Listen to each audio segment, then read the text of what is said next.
Rock Solid Radio wants to thank Hummel Insurance Group for sponsoring today's show. Hummel Insurance Group now owns and operates 7 different offices located throughout the tri-state area. For over 50 years now, the Hummel Insurance Group has been assisting customers with insurance needs and questions. For all your insurance needs, contact Hummel Insurance Group at 812-537-1785. Welcome to Rock Solid Radio. I'm Linda Hutchinson, the Executive Director of Rock Solid Families, and I am here with my amazing home remodeling Tim the Tool Man. Oh, holy cow! We literally snow days are miserable. I feel like I've been hired out for slave labor here or something. You have been busy, and I am so thankful because I have been delegated to painting closets and outdoor walls.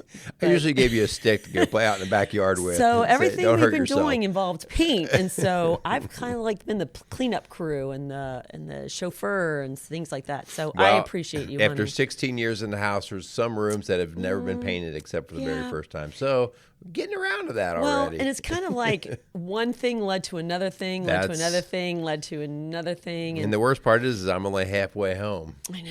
I'm so sorry. But hey, the winters. It all started, if you're just listening, young. it all started because we were talking about new carpet. Like, it's been 16 years in our house, and we've never replaced the carpet in our bedroom. And so, but then you said you had to move the door of your closet. You never liked the door where it was. And so that involved, like, So then I did that. drywall and then wiring. And then we're going to change the color of the wall. So then that means I needed to change some tile out. So now it means flooring throughout. And then it means new vanity. So now fixing up the vanity. You're painting the vanity, which, like, thank you for at least trying to do that, you know. Yeah. So last night we were going to kind of just like take time out and like watch a movie as a family, and we were about ready to do that, and you're like, I'm done for the night. And then there were these fan blades that you would paint at different colors because of course the fan now does not match the wall color. And so one thing leads to the next. So I learned something very early on home projects. Nothing's easy and nothing's cheap. As long as you put that in your mind, you're never disappointed. Yeah, but that's really not even our topic today. No, yeah, what are we doing? We could really do a whole show on marriage honeydews. Maybe we'll have to make a show about that coming up because you've been amazing. I could speak on that one. You've been amazing. But no, this is actually a parenting show. So, and a matter of fact, thank goodness our children are a little older because they could have been sticking their finger in light sockets and we would have had no idea because we were I probably would have not cared. Well, the plate covers were off the light switches. So you do have to be careful in that room. I'm waiting about 3 o'clock in the morning to get up to go to the bathroom and stick my finger in the open light switch. This is probably TMI, but we have switched around where our bed is. Like for 16 years, it's been on this wall, right? Right. And I've been getting off on the left side or the right side.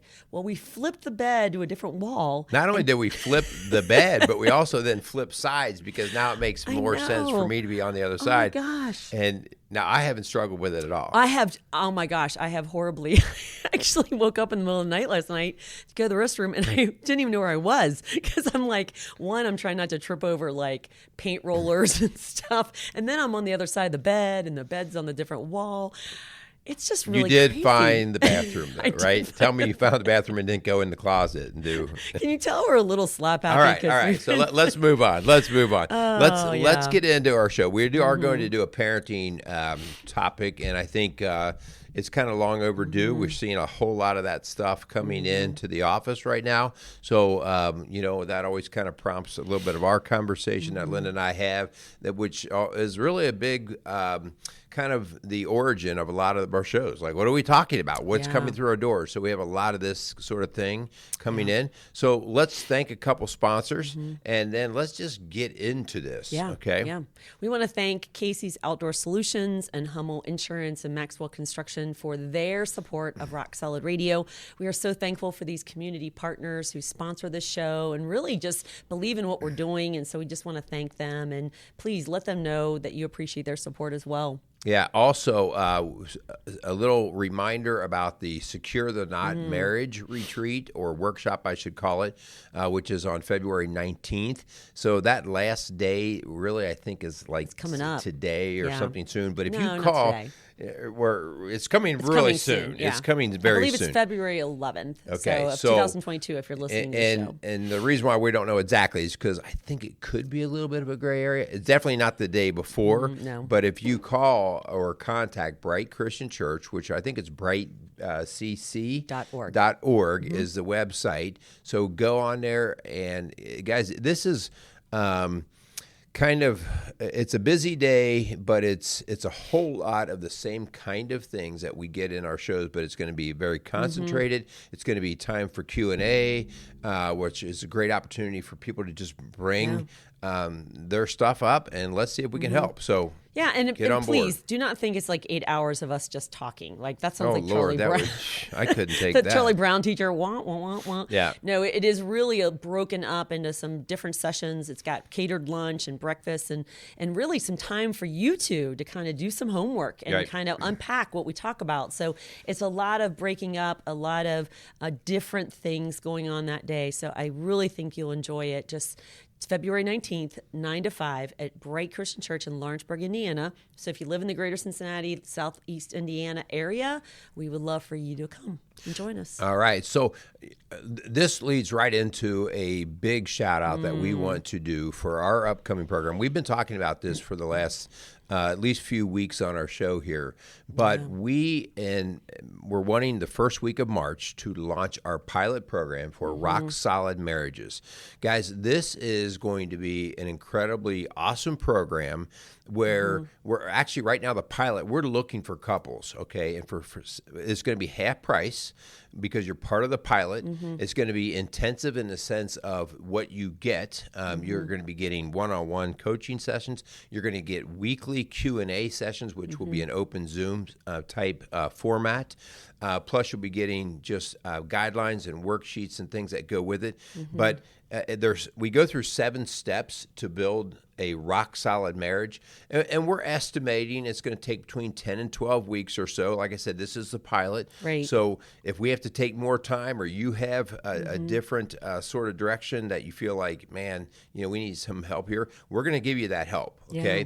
So when you kind of boil all of this down with all you're going to get, I mean, this is well over a $1,500 value. It's actually closer to about a $2,500 value in terms of the hours that we would be if we were charging somebody to come in our office. So we are reaching out right now, and if you're interested, let us know. Yeah, I mean, think about this. This is really coaching that we do every day in our office. We're doing that now with one-on-ones with our couples, but then also group. We're really trying to create a community, hon, because honestly, part of what we're seeing are couples who don't even have godly friends, Christian friends and couples to hang out with and kind of do life with in a healthy way. And so we're really trying to create a community of people who are just wanting to be healthy and to be in community with other healthy families. And so we're really trying to create that with Rock Solid Marriages. So, message us, call us at 812-576-ROCK. That's 812-576-7625. And just let us know you're interested. And we'll do a little phone interview to make sure we're the right fit, you're the right fit, and that maybe you'll be selected as one of our couples. Again, this is a pilot program, but it is a curriculum that we've written, but it's also involving coaching. And so it's like coming into our office plus kind of a step-by-step how to build a rock-solid marriage that lasts, built to last. Guys, we believe that the work that we do is some super great quality work. And not to pat ourselves on the back, but both Lynn and I come to this after lots of years of seeing families gone bad. And so it wasn't like we went to college and said, we're just going to go counsel people. We saw such a great need in our schools, our churches, and in our community for what happens when families fall apart, especially due to marriage issues. And so we very easily could have gone into the retirement world, and I could have gone and work at Home Depot or something so I could do projects all the time. But it's because we really burn with a passion to say, one of the marks that we want to leave as our legacy is that we want to pour into families. And so we put our hearts into this, and when we're working with a couple, I think you're going to see the thing that sets us apart from a lot of regular therapy is that you're not going to get off the hook easy. I mean, we are going to get in it with you. You're going to feel our emotion in it, and you're going to see the work. You're going to be expected to work. So if you're coming in just thinking we'll fix you, that's not how any therapy or coaching works. So our heart's in it, and I think you're really going to see that Lynn and I work together when we're working with these situations and couples. So you're going to get the best of us. Yeah, I mean, we come from a teaching, coaching background where we want you to have some skin in the game and that we know that you're the one that makes the changes. But we've worked with over 280 families just last year, one-on-one in our office in St. Leon, Indiana. But we know that God has called us to work with exponentially more couples. We know there's such a need out there, and that this online coaching program could go and reach people nationwide. You don't have to live in greater Cincinnati area to be involved in this program. So please, if you are somewhere else in the country or in the world, please give us a call. You could be part of our pilot, even if you don't live in Cincinnati, Ohio. So we would love to have you join us. Yeah, don't let the money thing hold you back. The work that you will do will be so worth what you're getting, and the passion that you're going to see us work with is going to drive the passion for you guys to work, okay? And so don't hold back on this. If you're thinking about it, like Linda said before, we are going to select the people. And just to be quite honest with you, if you're not ready to do the work, then you're not going to be selected, okay? Because this is work. When we get done coaching couples, we don't go, man, that was a walk in the park. We go to work, and if you're not ready to go to work, then you will not be selected. So, but if you are, you jump on, because we are going to bring your marriage to the best level it's ever been. Yeah, there is hope. There is hope and help out there. So please don't settle for anything less than God's best. And that's not just for people who are, maybe interested in this online coaching program, Rock Solid Marriages, but really anybody who's listening today. When it comes to parenting, we're going to be talking about how do we become the parents that God has asked us to be, and He's given us instructions. He's given us commands. And so we really want to talk about that today. So let's get to the parenting part of this, hon, because you and I work with couples every day. We work with teenagers and young adult kids every day, and we are seeing an epidemic of a parenting issue here. And the kids are coming in younger and younger, and the parents are literally looking at us like, fix them. And we're literally like, it's really the parents we need to work with. And typically, that's what we do say. I mean, on occasion, if you had a kid that went through some trauma or something, we will definitely work with a child that has gone through trauma. But mostly, when we're talking about parenting situations, we just are not very fruitful when we're working with the kid. Just the child. We have to go after the parents. And so, enter a little bit of our background here. I really want to make a statement here as to why we are faith-based and why you need to know why we are faith-based, okay? So the whole idea, hon, the reason why we struggle in our marriages, the reason why we struggle in our parenting is because we have gone adrift on God's plan. We have stepped out of His nature, and we don't even realize it half the time. Like, this has nothing to do with whether you're a criminal or a bad person or anything like that. We have just drifted away from the Word of God and how He says, this is how my nature should roll. Whether it's in real nature or whether it's in your home, this is how it should roll. And He brings Christ in to be teaching us and actually bringing it in a human way.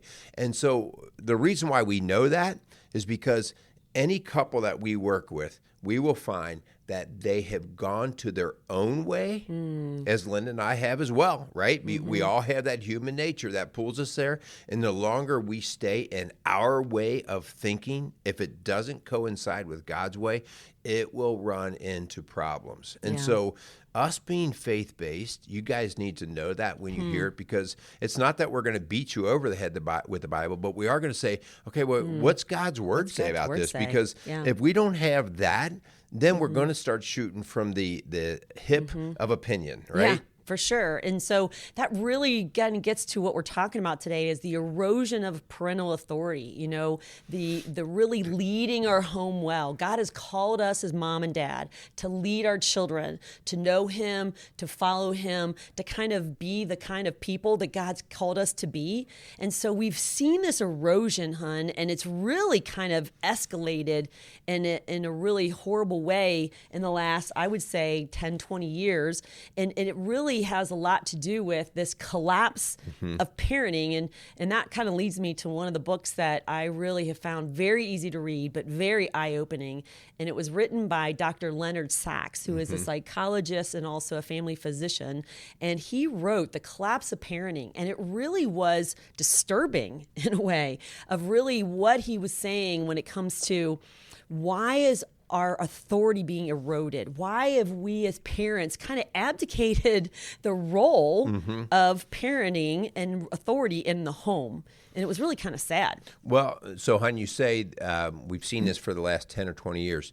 But here's really, that's when we started to see the symptoms. True. But the actual decay of the family started. I mean, it's always been a process, right? We've always tried to pull away from God. Since the fall of man, we've been eroding. Right. We've always been eroding. Sin has kind of eroded. But in the late 60s and early 70s, we made a conscious effort to say that humans can outthink God. In other words, the human way is better. A phrase for that is, if it feels good, do it. I'm going to do things my way, right? Those are phrases that came out of that time. And so that started there, that mindset. And now we have seen, like you said, hon, 20 years ago, we started to see the trickle of this. And so this is on you and I, our generation, in terms of how we were raised, but now in our parenting. And we are seeing the vital statistics that indicate a major decline in the raising of kids and family culture. Yeah, you're right. We've kicked God out of the schools and the homes. We've kind of, his word is not relevant in people's eyes anymore or important. And so there are things that are replacing that. And, Dr. Sachs talks about one of the biggest is the phone. Yeah. And again, we're not blaming the phone, but the phone in the hands of an immature child with an undeveloped mind or brain is dangerous. And we have done that. And the minute you give your child a phone, now think about this, parents. What age did you give your child a phone? Okay, whatever the age that is, you've abdicated your role as the primary voice in your child's life. The minute they have a phone in their hand, they're going to go to Google, YouTube, and their friends to find out answers and ask questions instead of you in the front seat or you in the other room. And we've seen this, right? Yeah. We have 5 children, and the minute they had the phone, they were asking their friends, and they were FaceTiming their friends, and they're texting their friends, and looking up on YouTube and Google and all of those things. And that wasn't what we grew up with. Yeah, I mean, you can even go farther in the whole Alexa, that you can have a conversation with her. So you don't even have to talk to people anymore. Yeah. And then she will tell you way too often what you want to hear, and so there's just all these little slow, erosive sort of behaviors and technologies that we've taken in. And at first thought we go, yeah, why not? It's here to stay, which we're not denying that stuff's here to stay. What we're wanting to advocate for is make sure you know your foundation for how you're going to parent. Make sure you establish some basics that we're going to go through here in a bit. Once you do that, then it sets you on a nice level ground for how you're going to approach each one of these issues. It doesn't mean the issues are just going to go away, right? Yeah. But now and especially we're going to talk about the idea of you coming together with your spouse. Yeah. And now you can parent your child. And you need to know your child, okay? We're not sitting here and declaring that this certain age is the right answer, because every child is different. But let's be very, very careful with the maturity level and the age appropriateness of what you're doing and giving to your child. And so we're going to be talking about that in a little bit more. But, be very careful, because our kids are listening to 11, 12-year-olds, okay? Here's another one, hon. And that is the discord and the disrespect in our culture today. I mean, it's all over. Yeah. I mean, it's in the news, it's on social media, it's out. Did you see recently the news of the youth basketball game where the parent came out of the stands and beat the crud out of, I don't know if it was a ref or another parent or a coach, literally, like it was on film. I don't know that I saw that one, but I've seen that youth act basketball before. just recently. And I'm like, okay, how many little eyes were watching two adults get into it about a youth basketball game? It was ridiculous. So many things just out of line there. Yeah. Speaking of out of line, a huge area that the book also points out is the parents that run without boundaries, because we call that permissive parenting, but the whole idea of, well, if that's the worst they do, well, they're okay. They're not hurting anyone. And so not setting boundaries. I've worked with couples before, and I've said, so let me get this right. Basically, you live in your kid's house. Is that the way we would like to phrase this?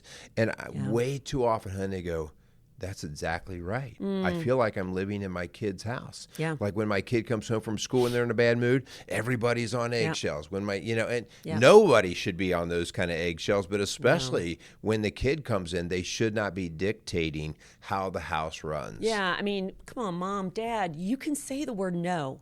And it's okay if they're mad at you. When we adopted our 3 youngest children, when they came into our home, we kind of established that we would talk about getting a phone when they're in the 8th grade. Okay. And they were 11, 10, and 7 when they came in. So for the youngest one, who is now 14, that was a long time for him. But we didn't change our tune. We set a boundary. That's what we thought was reasonable. And then we followed through with that. And I don't care if he was the only 8th grader that didn't have a phone. Like we set I think a boundary. in the country, maybe the world. According I'm to pretty him, sure. Yeah. But just because we want to be liked or because everybody else is doing it doesn't mean we change our values and our boundaries. And that, as a parent, is important that you decide what is healthy, what's respectable. Are you going to allow your child to go out on a date at age 12? Are you going to let them call the shots on what they do and don't do at the age of 10? Like, let's be a parent and set some boundaries. Because the bottom line is we were not keeping the phone away as a punishment. We were keeping it away because now we have enough evidence to prove to us how dangerous it can be, how he could hurt other people and other people could hurt him. And we're not talking about just somebody hurts your feelings. We're talking, in many cases, long-term ramifications, negative impact type things, everything that could involve the law to simply rewiring your brain and adding to the ADHD type symptoms that many of us already have. Okay, so these things are a big deal, and for us to put that in the hand of an 8, 9, 10, 11-year-old is just not good parenting. And again, we're not chastising you as parents because we're learning this, but now it is time. It is time for us to begin setting the boundaries. Yeah. So who's running your house is the question. So just because you're the loudest yeller or you can pound your fist the more and spank the biggest, I mean, that doesn't make you... Spank the biggest. Or spank the hardest. I don't know. That doesn't sound... None of it sounds good. But, I mean, that doesn't make you in control, okay? As a matter of fact, we would say you're out of control. Right. So we're going to talk about how do you get authority? Because, hun, you've worked the last 20 years of your career in the education world was spent as an elementary school counselor. So you did tons of this where you worked with parents, okay? And you helped them establish authority in the home and parent in a way that is healthy and safe for their kids. So tell us a little bit about the difference. I know you love to talk about authoritative parenting versus authoritarian parenting. I know I learned this firsthand, not in a good way, and well before my counseling years within the school setting. My mom was a yeller. She had five kids that would push her buttons. Well, there was like 3 of them in diapers at the same time. And like, so we would push her buttons. Including twins. They were about to put her over the edge. And she would yell. And when I was really young, I used to think, oh my gosh, we're all in trouble. And then I started to see that it was pretty empty because either we exhausted her, whatever, but she couldn't follow it up. Her bark was bigger than her bite. Right. And then when I got into those teenage years, we started to sort of use it against her. And I knew there was no authority behind it. And so that yelling and screaming was like, something that just bounced right off of, especially my brothers and I. And so I'm not proud to say that. But I also know that my mom was working out of emotion. And so what happens here, guys, we want to make a very, very distinct difference between being an authoritative parent versus an authoritarian parent, okay? Authoritative, I always like to think of this as just, this is when we are in charge by our mere presence, okay? Yeah. Just by our walking in the room, okay? We know these people at work, in the workplace. Sometimes you're at a workplace and the boss, so to speak, walks in and they don't have to say anything. And you're like, hey, because it's a different level. Commands of presence. That commanding of presence, that different level of respect. And there's no word mention of saying you need to respect me. In fact, if you have to call it out like that, you're not respecting me, then there's a problem. Okay, and the reason or the way that we begin to get this sort of presence is by our actions. Our actions speaking much more often and much louder than our words. And please hear what I just said. Our actions speaking much more often and louder. And that is a big deal because sometimes as parents, we get desperate and we think we can talk our kids into things. Yeah. Maybe I'll just keep preaching that. I'll keep preaching it. I'll keep preaching it. And I'm not saying there isn't value to preach. I mean, as parents, I think sometimes we do sound like broken records. But at the end of the day, if we are not enforcing it, with like, no, this is how we roll. And so this is the expectation and here are the consequences for it, or also here are the rewards for it, right? There's a benefit to it. So that's the authoritative, and that's what we're striving for. If you're an authoritarian, you're basically doing a lot of yelling. I see men doing this in terms of smacking the kids around, punching walls, slamming tables. Almost getting a fear factor going on. Yeah, like, you will listen to me. And again, let's just be honest here. Linda and I have felt that and even gone down that road before, okay? Guilty. Because the emotions can get the best of us.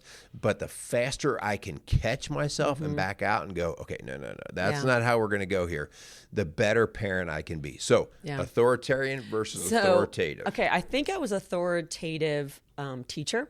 I taught junior high, and I felt like I had, commanded respect and authority in my classroom. Yeah. But I would go to bed and I would have these nightmares of just screaming to the top of my lungs and no one's listening. And I felt like I was out of control, right? Usually it was when I was pregnant, but it was one of those feelings of feeling out of control and feeling like I lost, the discipline in the room. And then I would wake up and have this bad cold sweat. But that's important. Like, we've got to be careful with how we use those emotions and how we respond to when they get us upset or when they, break a rule or whatever, that we stay in control. That's how we gain, I believe, authority in the home. Yeah.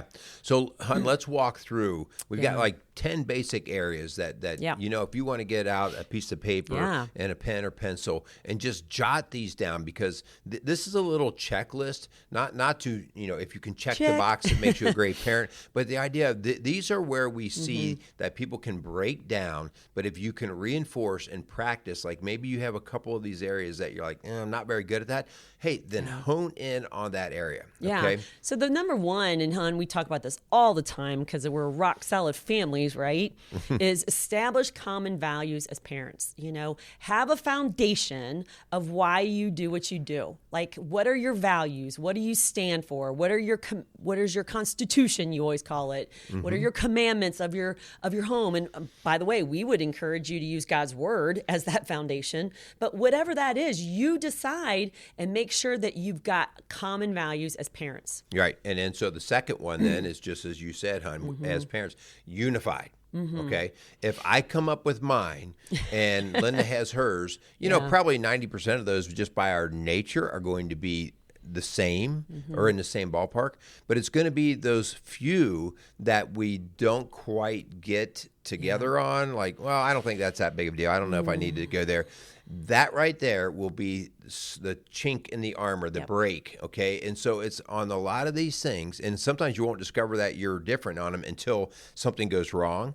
Yeah. But have that conversation away from the kids and seek that common ground, okay? Whether, let's say, cleaning the house or something, okay? Hey, if Linda has a certain level of cleaning the house and I have a different level, we need to come to common ground because we want to be able to support each other. And if Linda doesn't support my level or I don't support hers, we're going to get dissension. Okay, so I'm going to take a time out right there because I hear some single parents out there coming from blended families or divorced families saying, yeah, that sounds great, Merrill and Linda, but we have two different homes and two different foundations. And I get it. We've got a lot of those clients coming in our office. And so it is hard.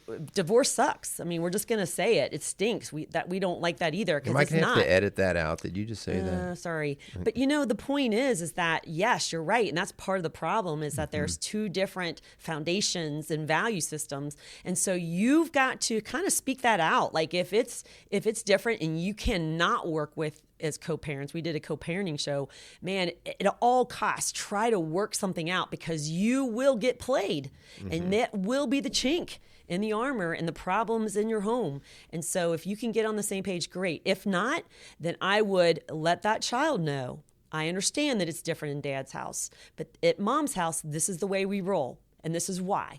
And I would establish that very clearly, even though it is different in Dad's. Yeah. Hard. Man, 100%. That is a must. And so, hon, I hear you completely on that. I mean, the divorce part really does stink. That's another reason why God's way says don't do that because of the after effects of it. Now, with that being said, we're not saying ever no to divorce when we have cases of abuse and stuff like that. Then we certainly seek safety and that type of thing. But the bottom line, we do this, by the way. If you're going to get the divorce if that's where you are. But come get some parenting coaching so the two of you can figure out how you're going to seek the common ground and raise these kids because you do not want to perpetuate brokenness into the next generation and confusion by bad parenting. Yeah. And it does. It creates chaos for our kids, insecurity, anxiousness, depression. It really runs the gamut because the kids don't feel secure. They have no idea what to believe, what to follow, who to listen to. And so the third point, hon, or number 3 is you've got to communicate those healthy boundaries very clearly. Okay. Don't make them guess what your expectation is. Don't catch them doing it wrong and then go, oh, by the way, this is what you're supposed to do. No, clearly communicate it up front. I think that's a huge part. Me as a teacher, man, not that I gave this long laundry list of rules, but I made it very clear the expectations that I'm asking for my students. And man, they rose to that level and really jumped that bar because I set it really high and I got that. I call it posting speed limit signs. That's what this is, all right? So the law basically says that we need to be safe drivers, okay? So that's the basic traffic law idea. But then because we're humans and we start tweaking it, well, what does that exactly mean? Okay, we have to be ahead of the game as parents when we're trying to raise up our kids. And so, as you say, hon, I have to state my boundaries. And I'm not even going to have them all perfect because there's going to be little loopholes, okay, just like we have in real life. But once I establish my area, I'm going to post my speed limit signs because the last thing I'm going to do is argue. Police officers do not argue when they're writing speeding tickets, all right? They sit down and they look at the ticket and they're unemotional. And that is the key to good parenting in those situations that you know what, I'm not going to engage with this because I know my values. So the police officer says, I know my job. My job is to keep people safe. This was the limit. All right. And then the limit has been posted and this guy chose to go through it. Now, again, there's always a level of grace. That's why we love those police officers that give us warnings, right? Which I used to have a few. But if I always just got warnings, I would know that the speed limit sign meant nothing. Good point. Okay, and so you cannot abuse that as a parent. You have to, even if you don't like it. Like I think sometimes our kids think that we like when they're in trouble, and we don't. Like I've never met a parent that had joy in that. It's like no, it's a pain in the rear. Yeah. But you have to lay the line and stick to it. Okay, so this is perfect that you're talking about driving and speed limit and police officers. Did you get a ticket today? No. I did drive on the expressway kind of fast. But anyway, number 4 is be clear about the consequences if they cross the boundary line. Okay? So this is a perfect example. There's a road that I would take to work all the time that had this stop sign in the middle of nowhere. Like it really didn't seem like it had a point. But and sometimes I might have like not stopped completely, right? Wow, well, this is true confession. This is true. I'm not telling you what road I it is. do have several police officer friends. I do too. But anyway, there is a sign now at that stop sign that says that running this stop sign will cost you $161 or something like that. It says full stops free. Yeah. Rolling stops, $149. But my point is that they clearly communicated the consequence. If I chose to run that stop sign, that's the consequence. And so it kind of has deterred me. I'm not going to lie. Like, even though I don't think there's cameras out in the middle of the cornfields by where I'm going, like it still is something that I kind of would think twice about now. Yeah. I mean, again, this is not about whether the stop light or stop sign is in a stupid place. Okay. Because your kids according to Linda. your kids think all of your boundaries are stupid. Yeah. So just get over that. Yeah. Okay. That's what kids are supposed to do, right? Or say, yeah. So no, this is not going to be that debate. Well, I think that's a stupid rule. No. That's why we established our values from the get-go. And I'm the parent and you're not. Right. You know? So, hon, this next part right here, I think this is where we see folks slide from authoritative right into authoritarian. And so please pay attention right here. This is how you'll catch yourself. Yep. Okay. Number 5. Authoritarian parents will let their moods drive their discipline actions. Okay. That's not number 5. It's coming on to number 5. That's not what we want them to do. Right. Yeah. No. Yeah. And so the idea here is you have to be predictable and know your moods. Yeah. Okay.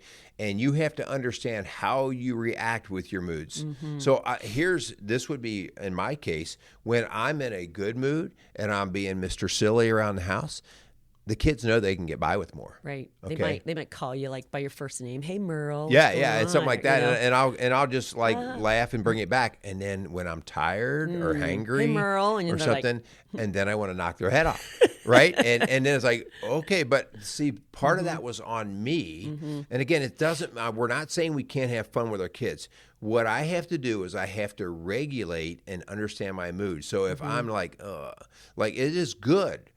If I come in and I'm tired and I'm not in the best mood, to be able to just say, guys, I'm just not in the mood today. Yeah. All right. That way you've kind of set the stage. The kids know what that means and they can back off. Yeah. Because if they do cross that mood barrier, then I'm going to respond differently. Yeah. This predictability, hon, is really key right now. I think there's a lot of stressed out parents, a lot of overwhelmed parents. And so their answers is just whatever. Do whatever we want. And so things that you would normally say is off limits or no, that crosses the boundary. When you're tired or overwhelmed, you just kind of like when we were remodeling the bedroom, was like, thank God they were doing good things. Because if they were doing bad things, we probably wouldn't even have known. Like we're not even paying attention. Yeah. And so like that's really what you got to be careful of. Be predictable.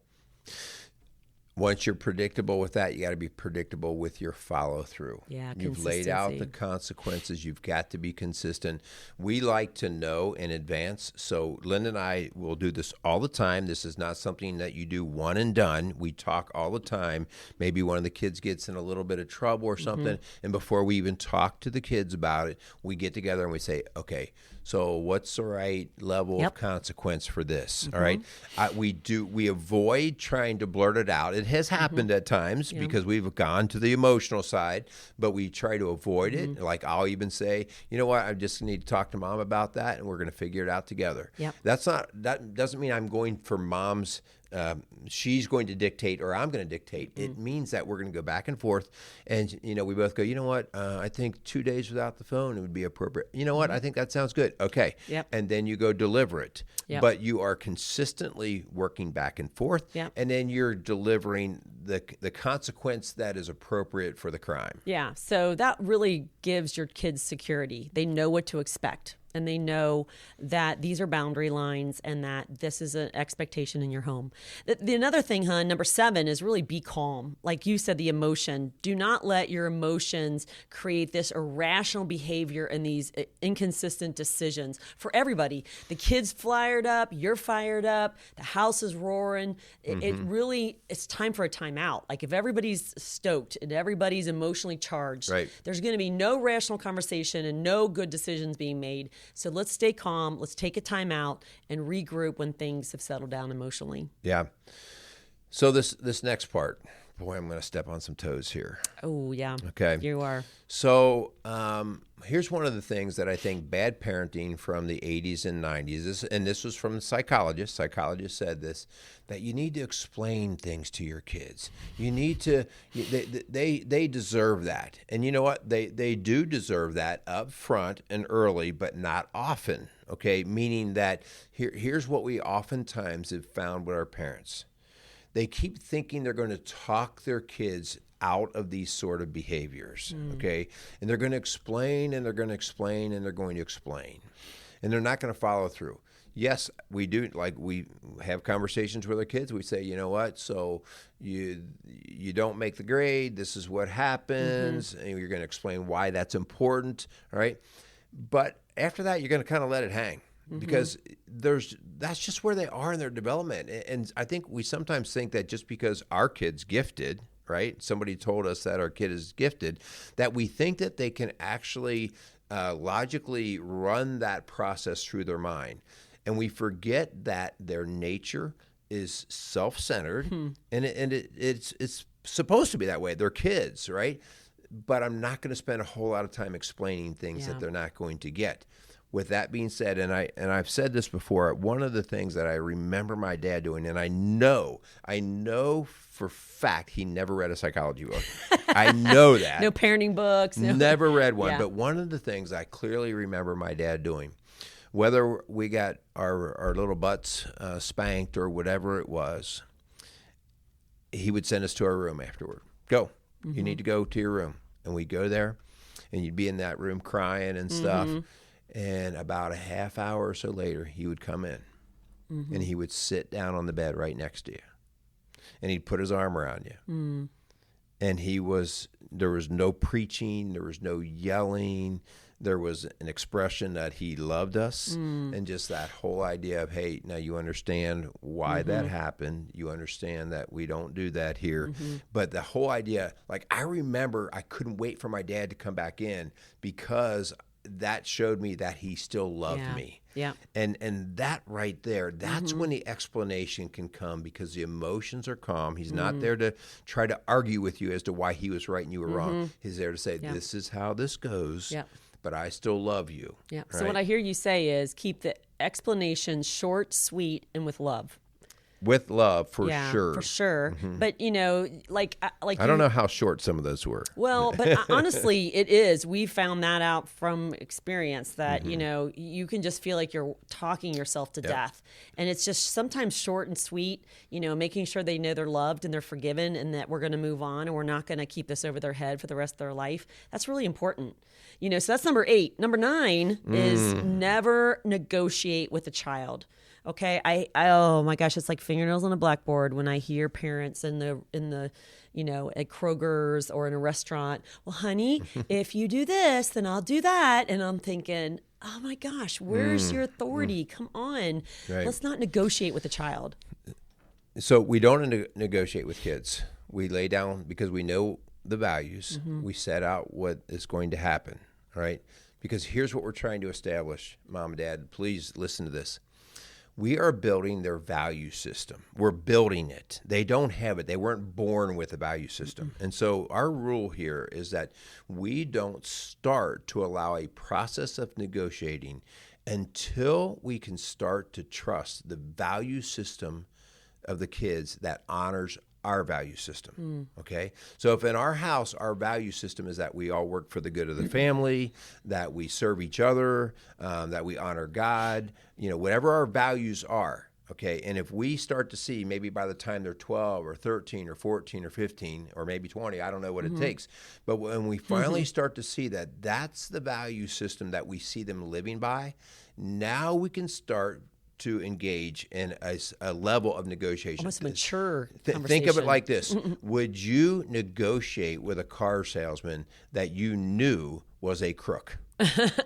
No. Who's trying to swindle right? you. Yeah. And that's it. I'm not saying your kid's a crook. What I'm saying is I'm still not trusting what they value, whether they value the good of the family over themselves. And so that's why we do not negotiate with kids, because we're still trying to get them to see what we value in this family. Yeah. And when we start to hear our kids talking our value system, whether it's with their own friends, whether it's at school, and we hear their conversation of what they value, and we go, you know what? That sounds a whole lot like what we would value. Now we can start to open the door to different types and levels of negotiation depending on their age. Yeah. The last one, number 10, is never argue with your child. Okay. It is so sad to hear parents arguing with a child. And just kind of. Did you say never? Never. Yeah, that's what she said. Never. Never. I mean, why? It's almost like you're handing the power and control. I deal with this all the time with teenagers even, and they have a sibling or something that they are struggling with. I'm like, why are you handing that power and control over to that person you're arguing with? Like, throw water on that fire. Don't throw more gasoline on it. It's already erupting. Never argue with a child. It's literally should be your stopping point right there. The minute you argue, you engage in an argument, you actually lost. You lost because your kid said, so you're telling me there's a chance. So you're telling me I could possibly persuade you because you're stepping into the ring with them. And so, honey, as you said, when you listen, I'm not saying you're not going to get the feeling to argue. Yeah, I mean, that feeling is real and it comes at you. You feel like you need to get that last word too. Now, just disengage. Disengage with confidence. Like, no, I know what I said. I know what I stand for. I know how we're going to do things. You can go talk to the wall. Again, I'm not saying that disrespectfully, but that's how the messaging goes to them, that this is a value I don't argue on. So, number 8, when we said the expectations you talk is short, sweet, and with love, I would say firm. Make sure that when you go in there, like your dad did, that he's not wavering, like, oh, I'm sorry, honey, I got you upset. Like, I know you're mad at me and this, how about we do this? No, like you explain it, why you did what you did, and then you make sure they know, like, we're not going to argue about this. We're not going to negotiate about it. And so, mom and dad, as we wrap up, please, we need you. Your kids need you. They need you to step up and be the parent. Our schools and our community are desperately needing parents to fill that role of authority and setting some healthy boundaries for their children. Yeah. Again, guys, we say it all the time. We don't do our work for today. We do it for today and the next generation, the generations to come. And so early on, we talked about the erosion started back in the 60s and 70s. And listen, we're not blaming anybody because it's our human nature to seek the new and better, and we buy ideas all the time, right? Oh, that kind of feels good. I think I'll try that. But we're seeing that this experiment has not worked well, okay? And so please, understand. And if you don't buy what Linda and I are talking about here, then we do challenge you to go do the research. Go do the research yourself and look at the statistics of what it takes to raise good, strong, happy, healthy, well-adjusted kids. And you're going to see so much of God's word reflected in that, okay? So we love when we see parents today just doing it well because their kids are the fruit of their labor. The Bible says to speak the truth in love. And then another part talks about, always be prepared to give a reason for the hope that you have and do it with gentleness and respect. Respect and gentleness and love is what our kids need, but they need the firm foundation of truth and values that we're seeing comes from God's word. So as we close today, we once again want to thank our sponsors, Hummel Insurance Group, Casey's Outdoor Solution, and Maxwell Construction for their support of Rock Solid Radio and important messages like this. All right, so thanks again for listening to Rock Solid Radio, building a stronger community, one family at a time. Make it a great day. It's time for some more home improvement projects. No, you're killing me, Beatty. You're killing me. Rock Solid Radio wants to thank Casey's Outdoor Solutions. Casey's is a premier garden center and gift shop located in Lawrenceburg, Indiana. They offer a wide selection of high-quality plants, landscaping materials, and home decor. They do amazing high-quality work and can help you transform your indoor and outdoor living spaces into something beautiful. So stop by Casey's Outdoor Solutions today and let them know you appreciate their support for Rock Solid Radio. Visit Casey's today at 21481 State Line Road, Lawrenceburg, Indiana.